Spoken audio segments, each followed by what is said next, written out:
छत्तीसगढ़ में कोरोना का कहर जारी है। इस महामारी से कब राहत मिलेगी, इसका अंदाजा लगाना मुश्किल है। स्वास्थ्य मंत्री टीएस सिंहदेव की माने तो इस महीने के आखिरी 2 सप्ताह में कोरोना के मामलों में कमी आएगी, कोरोना की रफ्तार थमेगी, लेकिन सितंबर के बाद कोरोना के मामले फिर बढ़ने लगेंगे। प्रदेश में कोरोना के बढ़ते मामले और घटते रिकवरी रेट पर टीएस सिंहदेव ने कहा है कि प्रदेश में ज्यादा जांच हो रही है, इसलिए मामले बढ़ रहे हैं। मृत्यु दर काफी नियंत्रित है।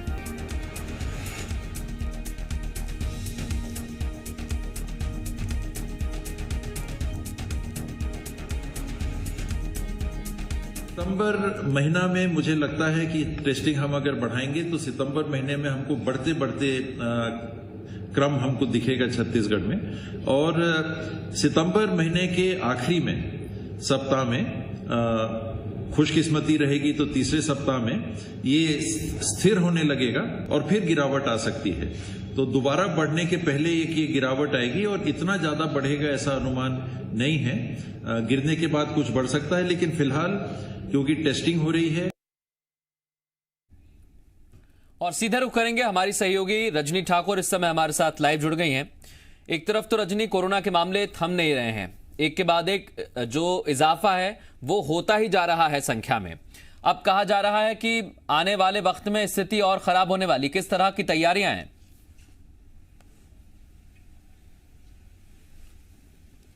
मृदुल, स्थितियां खराब हो चुकी हैं छत्तीसगढ़ में। स्थिति ये है कि मुख्यमंत्री को कहना पड़ रहा है कि बिस्तरों को बढ़ाने की व्यवस्था की जाए, अस्पतालों में बेड बढ़ाए जाएं। बिल्कुल। निजी अस्पताल जो हैं वहां पर इलाज के लिए अनुमति दे दी गई है, होम आइसोलेशन में इलाज के लिए अनुमति दे दी गई है, लेकिन उसके बावजूद भी जो स्थितियां हैं वो नियंत्रित नजर नहीं आती है। कोरोना के आंकड़ों की अगर हम बात करें तो अगस्त के आखिरी हफ्तों में केंद्र सरकार ने अनुमान जताया था कि 63,000 तक जो मामले हैं वो पहुंच सकते हैं। इस अनुमान को लेकर प्रदेश के स्वास्थ्य मंत्री टीएस सिंहदेव ने कहा था कि 63,000 तो नहीं, लेकिन अगस्त के आखिर तक जो कोरोना का संक्रमण है वो 23,000 तक पहुंच सकता है। उस वक्त प्रदेश में कोरोना की संख्या जो है वो 14,000 थी। अनुमान बहुत सटीक साबित हुआ और इस वक्त प्रदेश में 35,000 से ज्यादा कोरोना के मामले पहुंच चुके हैं, यानी कि अनुमान से भी ज्यादा मामले बढ़ते जा रहे हैं। हर दिन रिकॉर्ड टूट रहा है। पहले दिन की अपेक्षा हर दूसरे दिन नए मामले ज्यादा संख्या में सामने आ रहे हैं। रिकवरी रेट कम हो चुकी है। 299 मौतें अब तक कोरोना से हो चुकी हैं और लगातार जो ग्रामीण इलाके हैं, दूर दराज के इलाके हैं, वहां से जो तस्वीरें निकलकर सामने आ रही हैं कि लोगों को बेहतर इलाज नहीं मिल पा रहा है। होम आइसोलेशन में जो लोग हैं उन्हें डॉक्टर के परामर्श के लिए भटकना पड़ रहा है, डॉक्टर से बात नहीं हो पा रही है। तो ये तमाम स्थितियां हैं। हालांकि स्वास्थ्य विभाग जो है वो ये नहीं कहा जा सकता कि पूरी तरह हाथ पर हाथ धर के बैठ चुका है, लेकिन जो व्यवस्थाएं की गई हैं वो नाकाफी है और अब जरूरत इस बात की है कि स्वास्थ्य विभाग व्यवस्थाओं को और ज्यादा बेहतर करे। जिन जगहों से शिकायतें आ रही हैं, लोगों को जो परेशानियां हो रही हैं, उसे दूर किया जाए। निजी अस्पतालों में भले ही इलाज के लिए सुविधा दे दी गई है, लेकिन वहां की फीस इतनी ज्यादा है कि हर कोई उस फीस के हिसाब से अपना इलाज नहीं करवा सकता। सरकारी जो अस्पताल हैं वहां पर बहुत कम ऐसे अस्पताल है जहां पर बेहतर इलाज हो पाता है, जिसमें कि एक एम्स माना जा सकता है और उसके अलावा मेकाहारा को लेकर लगातार शिकायतें आती रही हैं। तो स्थितियां अब और ज्यादा गंभीर होती जा रही हैं। जैसे जैसे मामले बढ़ते जा रहे हैं, व्यवस्थाएं जो हैं वो कम होती जा रही है। व्यवस्थाओं एक चीज और है रजनी, जैसा हमने पहले आकलन देखा था और वैसा का वैसा इस समय प्रदेश में लग भी रहा है। अब एक और आकलन है कि सितंबर आखिर में ये संख्या थोड़ी कम होगी, लेकिन उसके बाद और तेजी आएगी।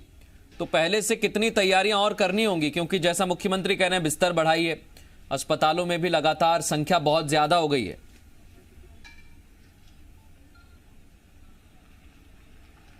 बहुत ज्यादा तैयारी की जरूरत है, क्योंकि थोड़ी देर के लिए तो ये सुनकर राहत मिल सकती है कि सितंबर के आखिरी हफ्ते में कोरोना का जो संक्रमण तेजी से बढ़ता जा रहा है उसकी रफ्तार कम होगी, लेकिन दुगनी चिंता इस बात से बढ़ जाती है कि सितंबर के बाद मामले फिर से तेजी से बढ़ेंगे और ये अनुमान स्वास्थ्य मंत्री ने लगाया है। इस अनुमान को पूरी तरह से नजरअंदाज बिल्कुल नहीं किया जा सकता, क्योंकि इसके पहले भी उन्होंने 23,000 के आंकड़ों का अनुमान दिया था और वो आंकड़े काफी सटीक साबित हुए थे। अब बात अगर की जाए तैयारियों की, तो यहाँ पर सरकार के सामने दोहरी चुनौती है, क्योंकि अनलॉक 4 है। छत्तीसगढ़ में भी लॉकडाउन खत्म हो चुका है, ज्यादातर जो संस्थान है वो खुल चुके हैं, लोग सड़कों पर निकल रहे हैं और संक्रमण संक्रमण का खतरा बढ़ता जा रहा है। ऐसे में सवाल ये है कि एक तरफ तो संक्रमण को रोकना है, वहीं दूसरी तरफ जो संक्रमित लोग हैं उनको बेहतर इलाज मिल सके इसकी भी व्यवस्था करनी है। पहले ये देखा जा रहा था कि टेस्टिंग प्रॉपर नहीं हो पा रही थी, बहुत कम टेस्टिंग हो पा रही थी। अभी एक अच्छी चीज ये हुई है कि टेस्टिंग लगातार की जा रही है